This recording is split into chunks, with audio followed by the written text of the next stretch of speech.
Hey, so good day, class. So, welcome to our lecture for this week for Building Tech 2. So, as what I have said before, Building Tech 2 is about you making a complete set of drawings uh, for construction drawings for a residential building. Okay, so but before you can do that class, you must have a good understanding also of the site. So that's why we're discussing some construction processes and good practices in construction, especially here in the Philippines. Okay, so when you do your plans, make sure that it could be understood by those who will be implementing it at the site. Okay, because sometimes you just as an architect you'll be hired just to do the designs, and sometimes you do the design build. Okay, so but otherwise, when what you are drawing should be clearly understood by the people uh, who will be left in the implementation. Okay, so to do that, let's understand some construction and material principles which is applicable in the Philippine setting. Okay, so I think this was our first lecture from the Good Building Handbook from the United Nations, which I discussed in our first meeting. So let's discuss about foundations. Okay. So one is foundations. They make a strong base for the house to be built on. Okay. So foundations must be grounded on solid ground. So what does this mean? So when you construct your house or building class, always make sure that the ground is hard. Okay. Then, but to do that, you must have data. Okay. So that's why you have to have a geotechnical engineer on your team.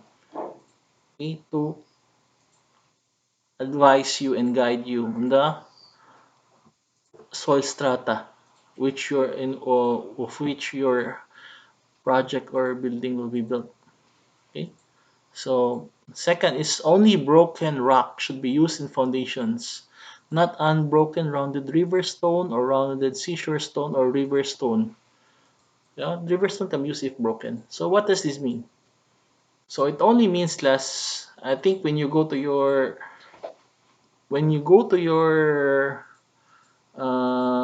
higher level, what you call this, structural design in concrete, broken rock should be the thing which we should use so that it will be easier for concrete to mix with it. Because when you use rounded stones glass, it will be very slippery. Okay, so it will be hard to form something homogeneous from it. So that's why we use broken rock so that it has a rough surface area which will hold the concrete together. Okay, then sufficient mortar is needed to join stones used in the foundation to one solid foundation that will not subside unequally. Okay, so this is something that you must always check on the site if there's sufficient mortar, uh, because it would be a problem if it just looks like there's sufficient mortar on the surface, but what's only applied is only very minimal. Okay, then reinforcement is needed to connect the bases of column reinforcing steel in the foundations. Okay, so to make sure that you have enough reinforcements, you must consult with your structural engineer for this one. But I think you'll be studying that in your steel design soon when you reach your higher level in architecture. Okay, so this is a good material for foundations. So broken rock. This material is of a harder rock of sufficiently large size so that rocks will not slip between each other. If it's properly laid and properly cemented, the column starters concreted into it will make a good foundation. Okay, as you can see that it's not smooth, it is rough.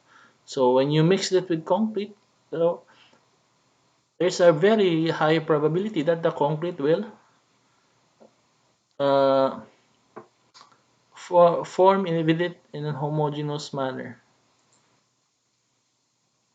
Okay, so this is a poor material for foundations. So rounded river or beach rocks do not make good foundations unless they are broken, because they are liable to slip between each other because they are smooth. They need to be broken to avoid slipping, and they need to be carefully cemented between each other. Too many rounded stones not properly laid and are not adequately bonded together with cement give a weak foundation. The result is often that the floor and walls will crack as the foundation settles or move unequally. Okay, so I think this is a picture glass of the Philippine setting. Okay, so when you implement your projects or when you do your drawings, always make sure that don't do the rounded rocks thing. Make sure that when you draw, at least it looks like this. Okay, then good concrete foundation. So the foundations of these houses have been constructed in a dry trench using good materials, and the first law of blocks was laid while the concrete was still wet. Starter bars to reinforce the hollow blocks are inserted while the concrete is wet. Okay, so I think just common sense. So imagine class if the concrete is already dry, and then you place the hollow blocks.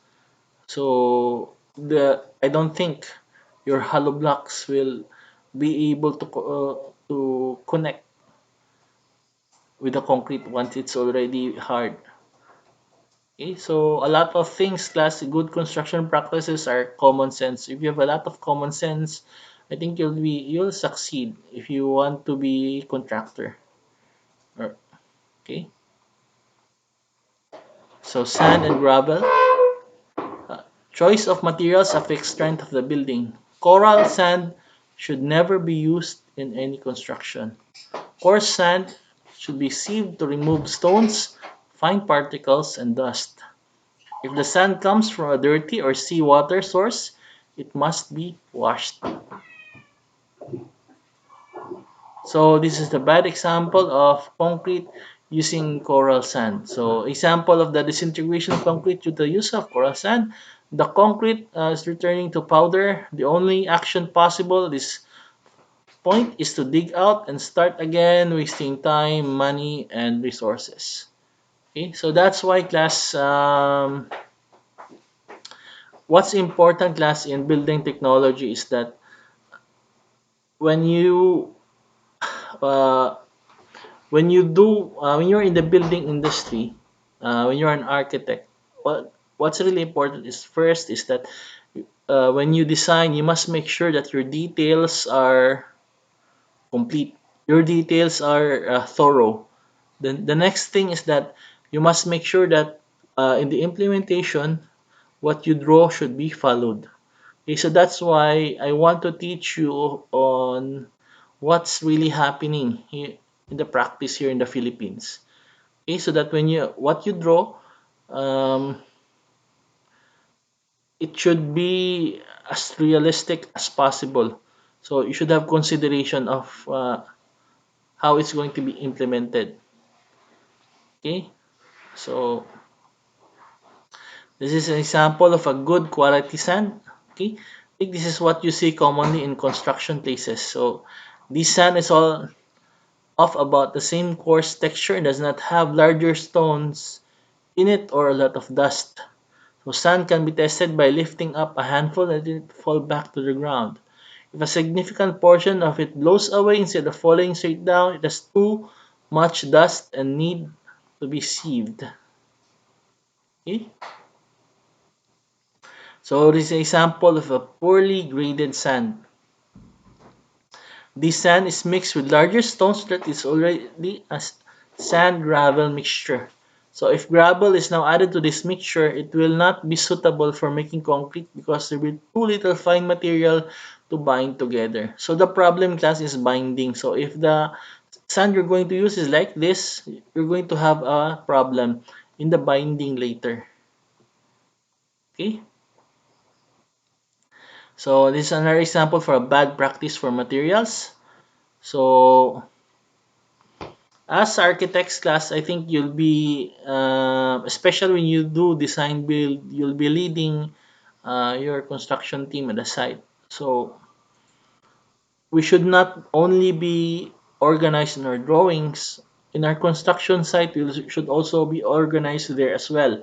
Because if you're not organized in your construction sites, you're going to have a problem in the quality, and you're going to have a problem in making sure that there is no material wastage.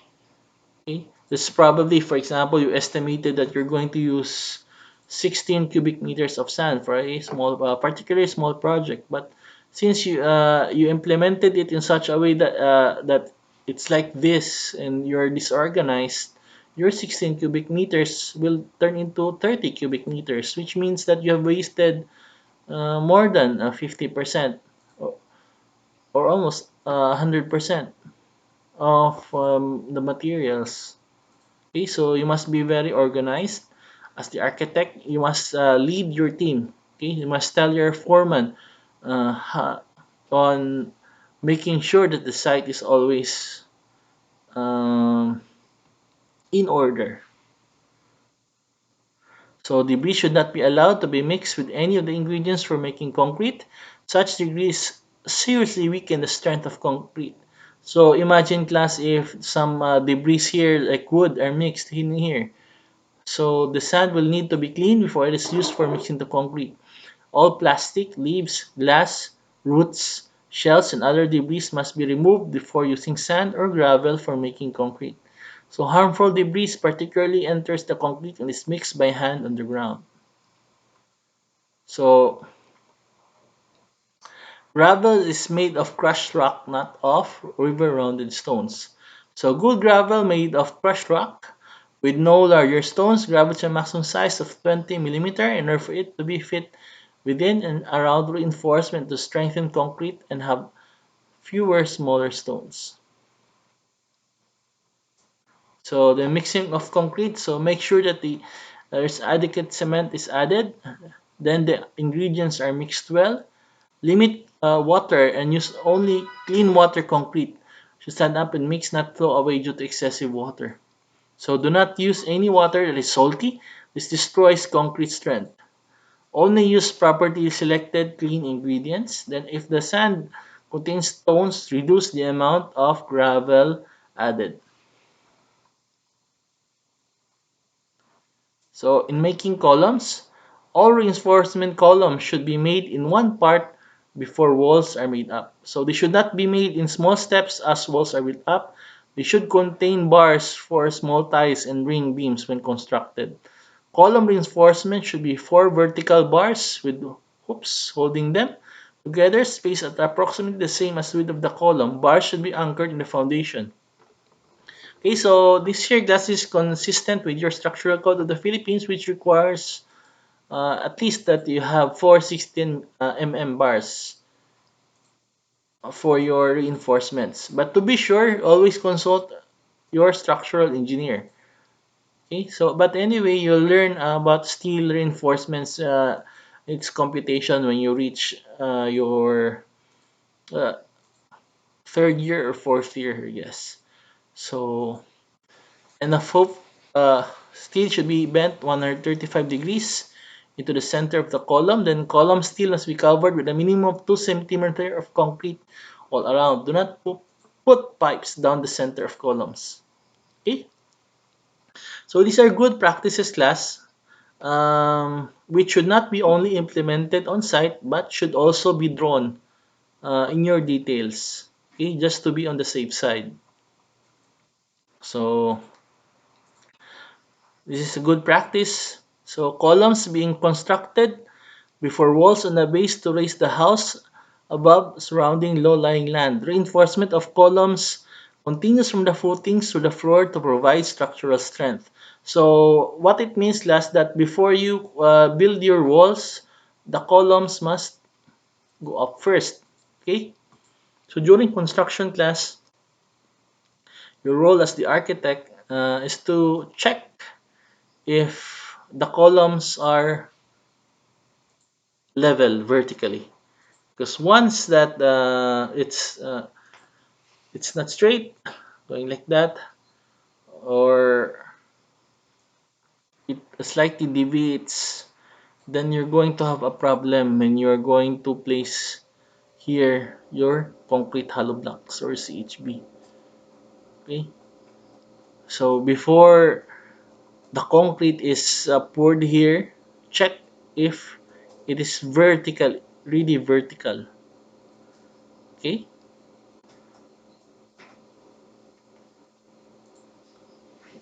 looking from afar, I think the reinforcements are too small for this one. So that's why class, I think I've told you before in our first lessons, when you design, you make your details, don't make generic details.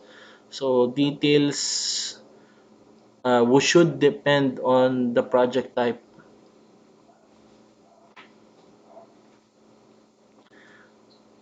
So this is a poor concreting of a corner column in a particularly important area. So they gradually rust and deteriorate even when covered with mortar. The steel column is not properly covered because the steel cage was wider than the width of the bricks making up the wall. The result is that the formwork of the concrete was against the steel, and when concrete was poured, the steel was not within the column but on its edge. The windows have been placed in the walls in a very weak way. All of this wall is weak and is subject to collapse when under stress. Okay? You can see this exposed here. Remember, class, that once the rust gets inside here, since your rebars are exposed, it will travel all the way. So that's why you must really protect your reinforcements and make sure that when you pour your concrete, none of the rebars will be exposed afterwards. Okay? So I wanted to show you this one. So the end of steel bars at 135 degrees for earthquake resistance. So look at this, how it is bent. Okay, so in your drawings, it should also be like this, class. Okay? I want to show you this picture to show you this is possible because sometimes in the construction class, your foreman or people at the site might tell you that it's hard to do. Okay, but you must really tell them to do the details. Everything that is drawn in the plans must should be followed at least uh, 90 to 95%. Number five, the reinforcement. This strengthens concrete like bones in the body.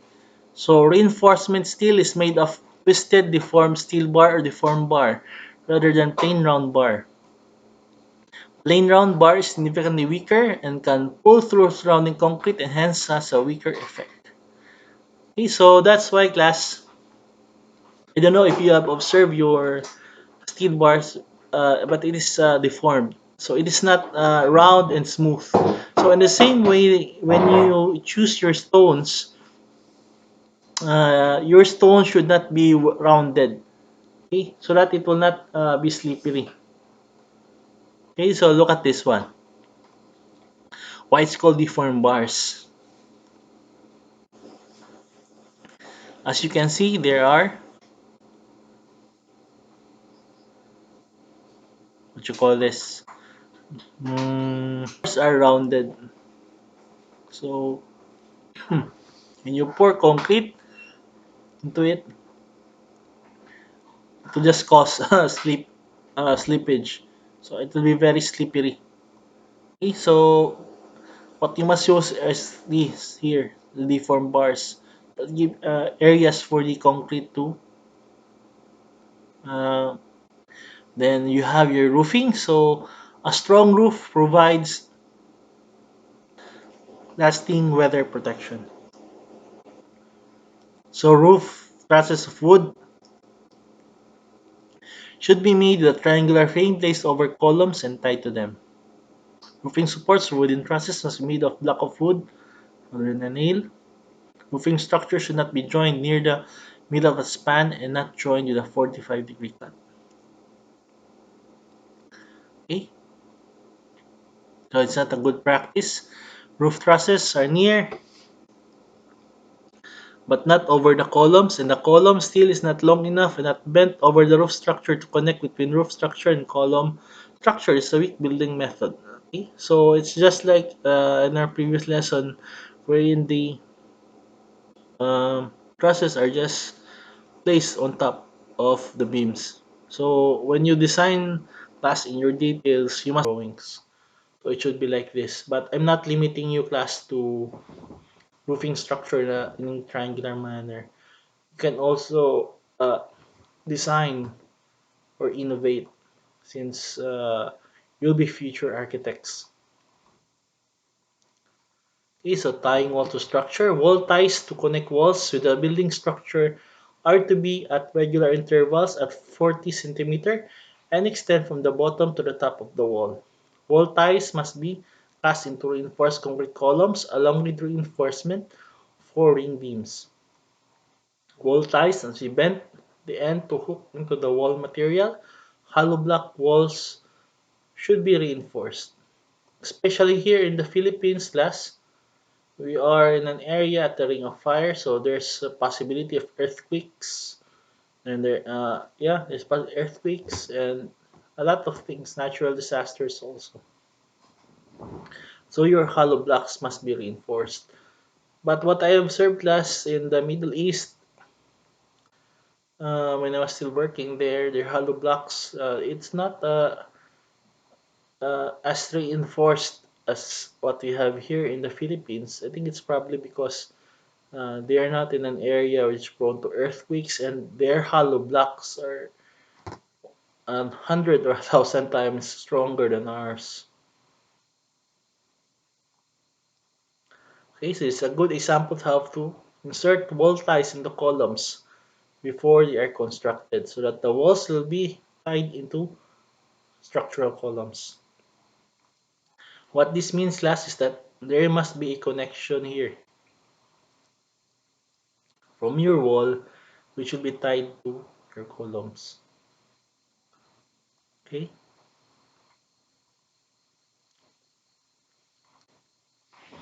so hollow block walls should have a reinforcing bar every 80 centimeter.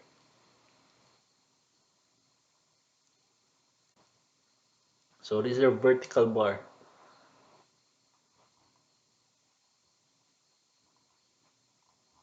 Okay, so let's end our lesson here.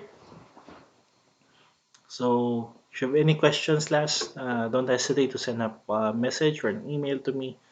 I'll answer you anytime, especially when I'm not busy. So good day, class, and stay safe.